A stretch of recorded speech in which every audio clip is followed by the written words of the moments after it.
बिस्मिल्लाहिर्रहमानिर्रहीम। अस्सलाम वालेकुम स्टूडेंट्स, कैसे हैं आप सब। उम्मीद करती हूँ आप सब बिल्कुल खैरियत से होंगे। This is 9th chemistry FBIC board exam preparation और आज हम नेशनल बुक फाउंडेशन का चैप्टर 6 स्टोइकियोमेट्री डिस्कस करेंगे। तो स्टूडेंट्स, लास्ट वीडियो में हमने एम्पेरिकल एंड मॉलिक्यूलर फार्मूला को अच्छे से अंडरस्टैंड भी कर लिया था और ये भी देख लिया था कि इसको एग्जाम्स में कैसे अटैम्प्ट करना है। ठीक है, तो आपने अगर पिछली वीडियो नहीं वॉच की तो वो आप चैनल पे जाके उसको वॉच कर लें, क्योंकि असल में प्रॉब्लम जो होती है अंडरस्टैंड स्टूडेंट्स कर लेते हैं लेकिन अटैम्प्टेशन जो है वो उनकी अच्छी नहीं होती है। अगर 3 मार्क्स का है तो 3 पॉइंट्स जो है वो आपने लिखने हैं, जैसे कि एम्पेरिकल एंड मॉलिक्यूलर फार्मूला है। ठीक है, तो इसको 3 पॉइंट्स ऑफ डिफरेंसेस में आपने इसको लिखना होगा। ठीक है, देन उसके साथ आपने उसकी एग्जाम्पल्स भी मस्ट कोट करनी है। आज हम जो है molecular maths and formula maths इसका डिफ्रेंशिएट इसको करेंगे और उसको कैसे अटैम्प्ट करना है एग्जाम्स में उसको देखेंगे। और chemical formula and binary name of the binary ionic compounds. ठीक है, तो इन दोनों टॉपिक्स को हम कवर करेंगे इंशाल्लाह। तो चलिए स्टूडेंट स्टार्ट करते हैं। रब्बि इश्रह ली सदरी व यस्सिर ली अमरी वहलुल उक़दतम मिन लिसानी यफ़क़हू क़ौली। ए मेरे रब, मेरे लिए मेरा सीना कुशादा फरमा दे और मेरा काम आसान कर दे और मेरी ज़ुबान की गिरह खोल दे ताकि वो मेरी बात समझ सकें। आमीन। अल्लाहुम्मा अन्फ़अनी बिमा अल्लमतनी व अल्लिमनी मा यनफ़अनी व ज़िदनी इल्मा। ए अल्लाह, मुझे फ़ायदा दे उसके साथ जो तूने मुझे सिखाया है और मुझे सिखा जो मेरे लिए फ़ायदामंद है और मेरे इल्म में इजाफ़ा फरमा। आमीन। स्टूडेंट्स, लेक्चर स्टार्ट करने से पहले मैं आपको बता दूं कि अगर आप इस चैनल पर नए हैं तो आप अपनी क्लास से रिलेटेड तमाम के तमाम लेक्चर सीक्वेंस में जो है वेबसाइट पे देख सकते हैं easycamforyou.com। आप easycamforyou.com वेबसाइट पे आप विजिट करें। ठीक है, आप उसको थोड़ा सा स्क्रॉल डाउन करते हैं तो आपको डिफरेंट क्लासेस के टैब्स नज़र आ जाएंगे। ठीक है, यहाँ पर आप देखें कि आप 9th क्लास के स्टूडेंट हैं, उस टैब पर क्लिक कर लें। इसके अलावा आप अगर फेडरल बोर्ड के पास्ट पेपर्स के ऑब्जेक्टिव्स जो हैं उसको प्रैक्टिस करना चाहते हैं, उनकी एक्सप्लेनेशन वीडियोज़ देखना चाहते हैं तो आप FBIC ऑब्जेक्टिव्स पे क्लिक कर सकते हैं। और साथ साथ अगर आप अपने किसी भी सब्जेक्ट से रिलेटेड फाइनल असेसमेंट फ्रेमवर्क्स में देखना चाहते हैं कि कौन से सब्जेक्ट में कौन कौन से टॉपिक्स निकाले जा चुके हैं तो इनमें इस टैब पे जो आप क्लिक करेंगे तो आपको तमाम की तमाम वीडियोस मिल जाएंगी। ठीक है, आप अपनी वो वीडियो देखकर और डिफरेंट फॉर्मेटिव असेसमेंट वाले टॉपिक्स को क्रॉस कर सकते हैं। ठीक है, तो स्टूडेंट्स चलें स्टार्ट करते हैं। आपको साथ साथ जो भी टिप्स एंड ट्रिक्स बताई जाती हैं अकॉर्डिंग टू आपका जो अटेम्प्टेशन पॉइंट ऑफ व्यू है तो वो आपने ज़रूर उसको फॉलो करना होता है। ठीक है, मतलब आप जब आप मिस कर देते हैं तो आपको बताया जाता है कि यानी आपने अटैम्प्ट कैसे करना था। बेसिकली जो है वो 90% स्टूडेंट्स का ये मसला है, उनको समझ आ जाती है। ठीक है, जब वो क्लास में लेक्चर लेते हैं अपने टीचर से तो भी उनको समझ आ जाती है। अगर आप वो आके ख़ुद रीडिंग करते हैं तो भी उनको बात समझ आ जाती है बुक से। ठीक है, या फिर जो है नेट से कोई वीडियोस वगैरह देख लेते हैं उनको बात समझ आ जाती है लेकिन उनके मार्क्स नहीं आते। ठीक है, ज़्यादातर मसला जो है वो अटेम्प्टेशन का है। ठीक है, अटेम्प्टेशन पे काम नहीं हो रहा, अटेम्प्ट करना नहीं सिखाया जा रहा कि किसी कॉन्सेप्चुअल क्वेश्चन को किस तरह से अटेम्प्ट करना है, कोई डेफिनेशन है तो प्रॉपर उसको कैसे अटेम्प्ट करना है। तो आपको इस चैनल पे आपके अटेम्प्टेशन पे जो है बहुत ज़्यादा फोकस किया जाता है ताकि आपको पता चल सके कि आप अपने अगर हैंड रिटन नोट्स बनाना चाहते हैं तो आप स्लाइड्स को देखें, उनको फॉलो करें। ठीक है, और उसी तरीके से आपने पेपर में भी लिखना है। तो चलें स्टूडेंट स्टार्ट करते हैं। आज का हमारा जो टॉपिक है वो molecular maths and formula maths है। तो देखिए मोस्टली जो है कुछ कंपाउंड्स हैं वो मॉलिक्यूल्स की फॉर्म में एग्जिस्ट करते हैं, जैसे कि ये वाटर है। देखिए इसमें एक ऑक्सीजन और 2 हाइड्रोजन अटैच हुए हैं, वो सेपरेट मॉलिक्यूल की फॉर्म में एग्जिस्ट कर रहा है। अमोनिया है, 1 नाइट्रोजन और 3 हाइड्रोजन के साथ, ये भी एज अ सेपरेट एक मॉलिक्यूल की फॉर्म में एग्जिस्ट कर रहा है। मीथेन है, ठीक है, उसके बाद कार्बन डाइऑक्साइड है। तो ये इस तरह से जो मॉलिक्यूल्स की फॉर्म में कंपाउंड्स एग्जिस्ट करते हैं तो उनका मॉलिक्यूलर फार्मूला होता है। और जैसे कि अब वाटर है तो इसका मैं फार्मूला क्या लिखूंगी, यानी 2 हाइड्रोजन के साथ 1 ऑक्सीजन है। ठीक है, तो ये मॉलिक्यूलर कंपाउंड्स के लिए मॉलिक्यूलर फार्मूला लिखा जाता है और उन्हीं मॉलिक्यूलर कंपाउंड्स के लिए ही उनका मॉलिक्यूलर मास कैलकुलेट किया जाता है। ठीक है, मॉलिक्यूलर मास किनका कैलकुलेट किया जाता है, मॉलिक्यूल्स का, जो भी कंपाउंड्स मॉलिक्यूल्स की फॉर्म में एग्जिस्ट करते हैं। ठीक हो गया। अच्छा, अब यहाँ पर आप देख लें कि कुछ आयनिक कंपाउंड्स हैं, कुछ ऐसे कंपाउंड्स हैं जो कि आयनिक इन नेचर हैं और वो सेपरेटली यानी मॉलिक्यूल्स की फॉर्म में एग्जिस्ट नहीं करते। ठीक है, जैसे कि ये आपके पास सोडियम क्लोराइड यानी सॉल्ट का क्रिस्टल स्ट्रक्चर नज़र आ रहा है। तो ये एरे ऑफ एटम्स, यानी एरे मींस के arrangement of different cations and anions की फॉर्म में नेटवर्क स्ट्रक्चर इन्होंने बनाया हुआ है। ठीक है, तो इसमें आप क्या करते हैं कि आप देखते हैं कि जनरली जो एक कैटाइन जो है उसके साथ कितने एनाइंस जो हैं वो इसमें कंट्रीब्यूट कर रहे हैं। तो जब सोडियम क्लोराइड का कैलकुलेट किया जाता है तो 1 सोडियम इज़ फॉर 1 क्लोरीन, तो इसलिए ये आयनिक कंपाउंड का जो है वो फार्मूला यूनिट लिखा जाता है। उसका यानी आप कह लें कि मॉलिक्यूलर फार्मूला नहीं लिखा जाता बल्कि फार्मूला यूनिट की फॉर्म में उसको रिप्रेजेंट किया जाता है, फार्मूला यूनिट। और ये फार्मूला यूनिट का फार्मूला मैस कैलकुलेट किया जाता है, ठीक है, फार्मूला मैस कैलकुलेट किया जाता है। अब आपको पता चल गया होगा डिफरेंस कि ऐसे कंपाउंड्स जो कि लाइक कोवेलेंट हैं और सिंपल मॉलिक्यूल्स की फॉर्म में एग्जिस्ट करते हैं उनका molecular formula and then molecular mass calculate किया जाता है। और ऐसे कंपाउंड्स जो आयनिक हैं, आयनिक इन नेचर हैं, वो क्रिस्टल लैटिस की फॉर्म में एग्जिस्ट करते हैं, नेटवर्क या 3 डायमेंशनल नेटवर्क की फॉर्म में एग्जिस्ट करते हैं, तो उनका फार्मूला यूनिट लिखा जाता है, ठीक है। उनका मॉलिक्यूलर फार्मूला नहीं होता, उनका फार्मूला यूनिट लिखा जाता है और उसी का फार्मूला मैस कैलकुलेट किया जाता है। तो यहाँ पर आपने ये टॉपिक को कंप्लीटली अंडरस्टैंड कर लिया है। बस अब आप देख लें कि आपको एग्जाम्स में इसको अटेम्प्ट कैसे करना है, ठीक है। तो यही कॉन्सेप्ट मैंने आपको समझाया था कि मॉलिक्यूलर कंपाउंड्स के लिए मॉलिक्यूलर फार्मूला एंड देन उनका मॉलिक्यूलर मैस, और आयनिक कंपाउंड्स के लिए फार्मूला यूनिट्स और उसके लिए उसका फार्मूला मैस कैलकुलेट किया जाता है। तो आपने अब इसको डेफिनेशंस को लिखना कैसे है। मॉलिक्यूलर मैस की क्या डेफिनेशन है? The sum of the atomic masses of all the atoms present in the molecule is called molecular mass. Simple सी डेफिनेशन है, यानी अगर कोई आपके पास कोई भी मॉलिक्यूल है, ठीक है, तो sum of the atomic masses of all the atoms, यानी इस एटम का एटॉमिक मैस और इस एटम का एटॉमिक मैस और हाइड्रोजन जो है वो 2 हैं, ठीक है, उनका भी सम कर लें। Sum of the atomic masses of all the atoms present in a molecule is called molecular mass, ठीक हो गया। अच्छा, अब हमारे पास क्या है, हमने साथ बताना भी है कि जो टर्म है molecular mass, it is used for the molecular compounds. और फिर आप एग्जांपल इसकी जो है वो बता दें, molecular mass of water calculate करके बता दें, और आपसे पेपर में कोई भी कंपाउंड दिया जा सकता है मॉलिक्यूलर कंपाउंड, और उसका कहा जा सकता है कि आप मॉलिक्यूलर मैस फाइंड आउट करें, और इसके यूनिट्स आपने याद रखने हैं। एटॉमिक मैस यूनिट में ये मॉलिक्यूलर मैस कैलकुलेट किया जाता है, ठीक है। मॉलिक्यूलर मैस ऑफ वाटर, अब वाटर में 2 हाइड्रोजन हैं तो 2 बाहर लिख लें और अंदर लिखें atomic mass of hydrogen, plus 1 oxygen है तो 1 ब्रैकेट के बाहर लिख लें और एटॉमिक मैस ऑफ ऑक्सीजन। तो ये इसका फॉर्मूला है। अब आप एटॉमिक मैस ऑफ हाइड्रोजन जो है फिल कर सकते हैं। मोस्टली यहाँ पर तो मैंने 1.008 लिख दिया है, अगर आप 1 भी लिखते हैं तो भी आपका हाइड्रोजन जो है वो 1 मतलब आपका क्वेश्चन ठीक कंसिडर किया जाता है, ठीक है। तो ये आपके पास टोटल 18 एटॉमिक मैस यूनिट आ जाएगा। अब ये आपको टेम्पटेशन का भी तरीका आ गया। अब फॉर्मूला मैस की डेफिनेशन, अब डेफिनेशन का पैटर्न आप देखिएगा कि वो पैटर्न सेम रखा हुआ है, ठीक है। हमने उसमें भी लिखा था कि the sum of the atomic masses of all the atoms present, यहाँ तक हमने उसमें भी लिखा था in the formula unit of a substance, ठीक है। अब यहाँ पर आपने मॉलिक्यूल का वर्ड यूज नहीं करना, ठीक है। तो ये चीज़ें आपको टेम्पटेशन बताती हैं कि किस तरीके से आपको एक पैटर्न सेट करना है डेफिनेशंस का, और फिर उसी पे ही आपने काम करना होता है, ठीक है। The sum of atomic masses of all the atoms present in, पिछले वाले मॉलिक्यूलर मैस में क्या था, प्रेजेंट इन द मॉलिक्यूल, लेकिन फार्मूला मैस में हमने लिखना है in the formula unit of a substance, in the formula unit of a substance is called formula mass, ठीक है। अब साथ आपने नोट में बताना है कि the term formula mass is used for the ionic compounds. अब इसकी थोड़ी सी एक्सप्लेनेशन है, वही जो मैंने आपको अभी स्ट्रक्चर दिखाया था NaCl का, और उससे रिलेटेड जो है वही, ठीक है, कि ionic compounds consist of array means के अरेंजमेंट ऑफ एटम्स, ठीक है, oppositely charge ions rather than separate molecules, ठीक है। इसमें कोई रट्टा लगाने की तो कोई जरूरत नहीं है। And are represented by the formula units, ठीक है। अब फार्मूला यूनिट क्या इंडिकेट करता है? Basically simplest ratio between cations and anions in ionic compound, यानी अब जैसे सोडियम क्लोराइड है तो उसका फार्मूला यूनिट क्या बता रहा है? Simplest ratio between cation and A9, यानी 1 सोडियम इज फॉर 1 क्लोरीन, ठीक है।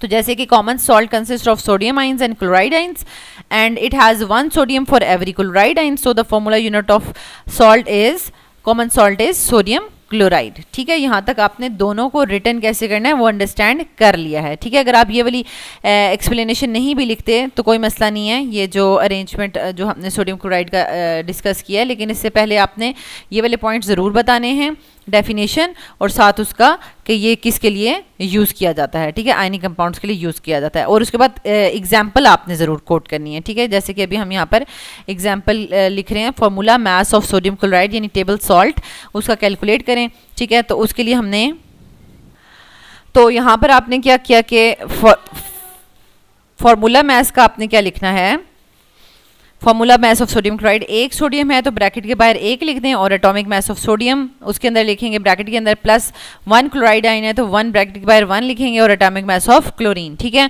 तो सोडियम का एटॉमिक मास 23 होता है और क्लोरीन का 35.5 होता है, और इसको आप ऐड करेंगे तो 58.5 एटॉमिक मास यूनिट आ जाएगा। ठीक है, तो यहाँ तक आपने इसको कम्प्लीटली जो है वो अंडरस्टैंड कर लिया है। नेक्स्ट हमारा टॉपिक है chemical formula and name of binary ionic compounds. बहुत इंपॉर्टेंट है ये पेपर पॉइंट ऑफ व्यू से, क्योंकि ये पेपर में आ जाता है। ठीक है, क्योंकि थोड़ा सा अगर डिफ़िकल्ट सा भी अगर कोई नाम दे दिया जाए तो वो स्टूडेंट्स ने अगर अच्छे से मतलब प्रिपरेशन नहीं की हुई तो वो नहीं कर पाएंगे। ठीक है, तो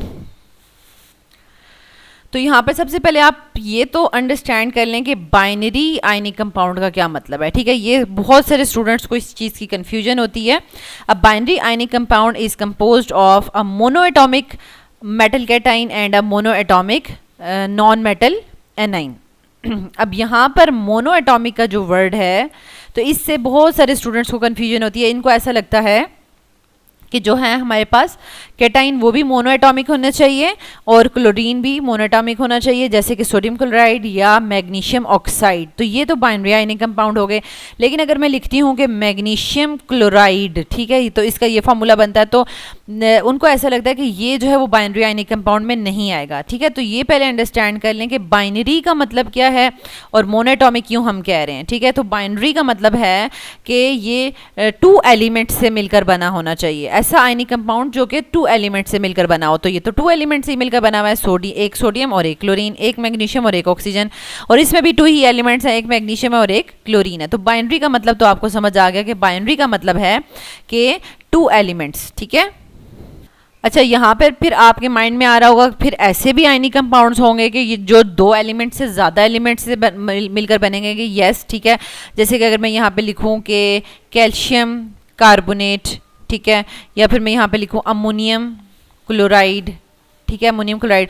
अब इसमें देखें नाइट्रोजन एक एलिमेंट है, हाइड्रोजन एक एलिमेंट है और क्लोरीन एलिमेंट है। ठीक है, यानी 2 से ज़्यादा हो गए हैं। ठीक है, तो हम यहाँ पर जो है वो केमिकल फार्मूला और नेम जो है ना ऐसे आयनिक कंपाउंड्स का बिल्कुल नहीं करेंगे जो 2 से ज़्यादा एलिमेंट्स यानी 3 एलिमेंट्स 4 एलिमेंट से मिलकर बने हैं। हम वही वाले यहाँ पर नेमिंग्स सीखेंगे जो कि 2 एलिमेंट से मिलकर बने होंगे। ठीक है, ये बात आपको समझ आ गई। अब इस चीज़ को समझेंगे कि मोनो एटॉमिक मेटल कैटाइन का क्या मतलब है।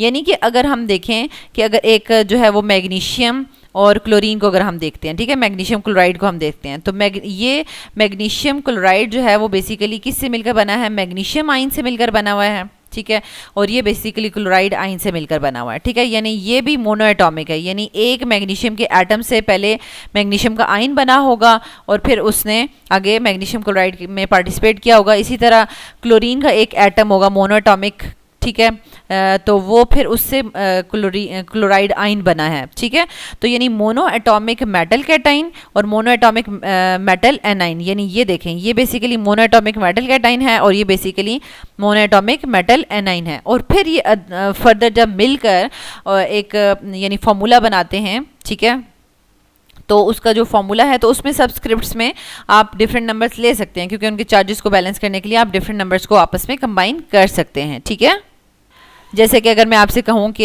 एल्यूमिनियम, ठीक है, एल्यूमिनियम क्लोराइड, ठीक है, एल्यूमिनियम क्लोराइड, तो बेसिकली एल्यूमिनियम किधर से आया है, यानी Al+3 से एल्यूमिनियम आया है, और क्लोरीन एल्यूमिनियम क्लोराइड, तो क्लोराइड कहाँ से आया है, Cl से आया है। तो बेसिकली ये भी मोनो एटॉमिक मेटल कैटाइन था और ये मोनो एटॉमिक मेटल एनाइन था, और इनको जब हमने कंबाइन किया देन वी मल्टीप्लाई देयर, मतलब जो भी इनके फार्मूलाज थे, सैम्बल्स थे, उनको हमने सब्सक्रिप्ट्स के साथ मल्टीप्लाई किया है टू बैलेंस देयर चार्जेस। ठीक है, तो अब आपको यहाँ पे बिल्कुल समझ आ गया होगा, कंप्लीट समझ आ गया होगा कि बाइनरी का क्या मतलब है और मोनोएटॉमिक हमने इसकी डेफिनेशन में क्यों ऐड किया है। ठीक है, तो चलें अब आपको इसकी डेफिनेशन भी याद हो गई है। अब binary any compound is composed of monoatomic metal cations and monoatomic metal anions. ठीक हो गया। अब आपके पास देखें, आपने जब नाम लिखना होगा तो आपने कैटाइंस का नाम पहले लिखना है, फिर एनाइन का लिखना है। ठीक है, अच्छा, और एनाइन के नाम के साथ आपने एट द एंड जो है वो IDE का इजाफा करना है। ठीक है, यानी क्लोराइड, ऑक्साइड, नाइट्राइड, ठीक है, मतलब इस तरह करके ना फ्लोराइड, ब्रोमाइड, यानी एट द एंड ये जो है वो अटैच हो जाता है। ठीक है, IDE अटैच हो जाता है। तो फिर हमारे पास सबसे पहले हम एग्जाम्पल देख लेते हैं। जैसे कि अगर आपको पेपर में कोई भी आ जाएगा ना, आपने इसी पैटर्न को फॉलो करना है, इसी पैटर्न को फॉलो करना है।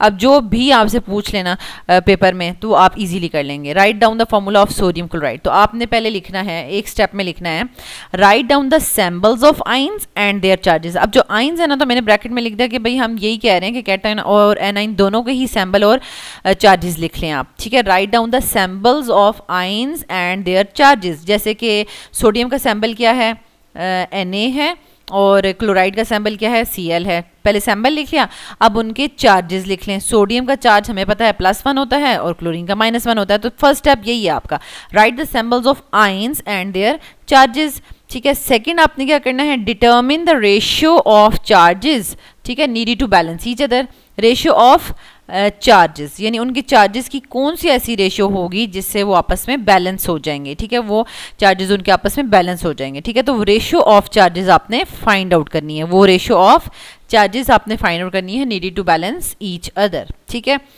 और लास्ट में आपने फॉर्मूला ऑफ आयनिक कंपाउंड लिख देना है, ठीक है। तो अब आपको मैं यहाँ पे लिख के दिखाती हूँ। सबसे पहले आपने क्या किया कि सोडियम, यहाँ पर एक मिनट है मैं आपको दिखाती हूँ कि सबसे पहले आपने क्या किया कि सोडियम लिखा,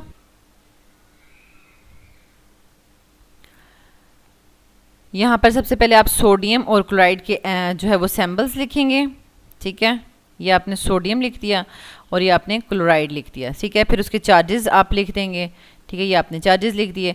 अब आप यहाँ पर इसके चार्ज जो है ना वो ब्रैकेट में लिख दें, ठीक है, और इसका भी चार्ज जो है वो ब्रैकेट में लिखते हैं। अब आप यहाँ पर देखेंगे कि यानी कौन सी रेशियो से ये आपस में बैलेंस हो रहे हैं। तो ऑब्वियसली बात है कि ये तो ऑलरेडी +1 है -1 है, बैलेंस है, इसका मतलब है कि इनको किसी चीज़ से मल्टीप्लाई करने की ज़रूरत नहीं है। तो हम इसको यानी सोडियम भी 1 और क्लोरीन भी 1 ही होगा, तो 1 सब्सक्रिप्ट हो तो हम सब्सक्रिप्ट को जो है वो 1 को नहीं मेंशन करते। तो ये इस तरीके से हो जाएगा, ठीक है। तो देखिए यहाँ पर मैंने इसको यहाँ पर आपको लिख के दिखा दिया है, पर ये तो सिंपल सा था ना, ठीक है। अब सेकंड एग्जांपल जो है उसको देख लें आप। सेकंड एग्जांपल में आपके पास है write down the formula of aluminium oxide, ठीक है। सबसे पहले क्या होगा, right the symbols of ions, ठीक है, यानी एंड देयर चार्जेस, ठीक है। तो यहाँ पर आपके पास कैटाइंस एंड एनाइंस का आपने सिंबल और उनका चार्जेस लिखना है। एल्यूमिनियम का क्या होता है हमारे पास, सिंबल एल्यूमिनियम Al होता है और ऑक्साइड का O होता है, ठीक है, और उनके चार्जेस एल्यूमिनियम +3 होता है और ऑक्साइड जो है वो -2 होता है। सेकंड क्या है आपके पास, determine the ratio of charges needed to balance each other. अब आप यहाँ पर लिखेंगे 3, ठीक है, और यहाँ पर आप लिखेंगे -2। अब ये आपस में बैलेंस कैसे होंगे, अगर आप 3 को जो है वो 2 से मल्टीप्लाई कर देंगे और -2 को जो है 3 से मल्टीप्लाई कर देंगे, तो ये आपस में चार्जेस जो है वो बैलेंस हो जाएंगे, ठीक है, बैलेंस हो जाएंगे। तो अब आपने करना क्या है कि ये जिस चीज़ से, जिस कोफिशिएंट से आपने इनको बैलेंस किया है, उसी को आपने इनके सब्सक्रिप्ट में जो है यहाँ पर लिख देना है, ठीक है। Al3, ठीक है, O, और यहाँ पर सॉरी Al2 था, ठीक है, ये Al2 और O यानी इसको आपने यहाँ पे 3 लिख देना है, ठीक है। तो ये आपके पास Al2O3 जो है वो आ जाएगा। तो आपने लास्ट में इसका फॉर्मूला ऑफ आयनिक कंपाउंड लिख देना है। तो ये यही पैटर्न आपने फॉलो करना है, ठीक है। तो इस तरीके से आप किसी भी जो आयनिक कंपाउंड है, बाइनरी आयनिक कंपाउंड है, सिंपल नहीं हम बोल रहे कि सिंपल आयनिक कंपाउंड, बल्कि उसमें आपको पता है कि 3 या 3 से ज़्यादा एलिमेंट्स भी हो सकते हैं। बाइनरी आयनिक कंपाउंड्स का फॉर्मूला आप इस तरह से बहुत आसानी से लिख सकते हैं, ठीक है। अब आपके पास स्टूडेंट्स यहाँ पर देखें, ये आपकी बुक में टेबल बना हुआ है, तो ये टेबल आपने बहुत अच्छे से याद कर लेना है। और इसमें मेरे ख्याल में एक नाइट्राइट लिखा हुआ है, ठीक है, नाइट्राइट भी लिखा हुआ है और नाइट्रेट भी लिखा हुआ है, ठीक है, लेकिन एक नाइट्राइड नहीं लिखा हुआ जो आपकी एक्सरसाइज में भी क्वेश्चन पूछा हुआ है, नाइट्राइड DE, ठीक है। ये देखें, एक नाइट्राइट है TE और नाइट्रेट भी है और नाइट्राइड आपने, ठीक है, लिखना है, वो N-3 होता है, ठीक है।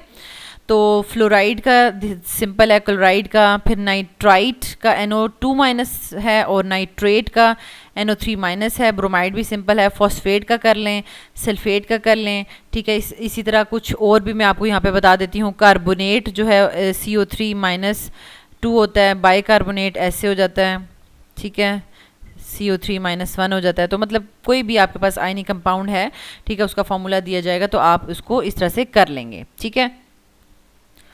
जितने भी प्रैक्टिसेस आपको आपकी बुक में एग्जांपल्स दी हुई हैं और जो आपकी एक्सरसाइज में, अगर आप उतनी भी कर लेते हैं ना तो आपका फाइनल बोर्ड में उससे बहुत ज़्यादा अलग से और डिफरेंट सा क्वेश्चन नहीं आएगा। ठीक है, तो स्टूडेंट्स यहाँ तक हमने 2 टॉपिक्स बहुत डिटेल से कर लिए हैं। नेक्स्ट में हम एवोगैड्रोस नंबर एंड मोल को डिस्कस करेंगे, केमिकल इक्वेशन और उसकी बैलेंसिंग को देखेंगे, एंड लास्ट में molecular and structure formula discuss करेंगे। तो ये चैप्टर एंड हो जाएगा इंशाल्लाह।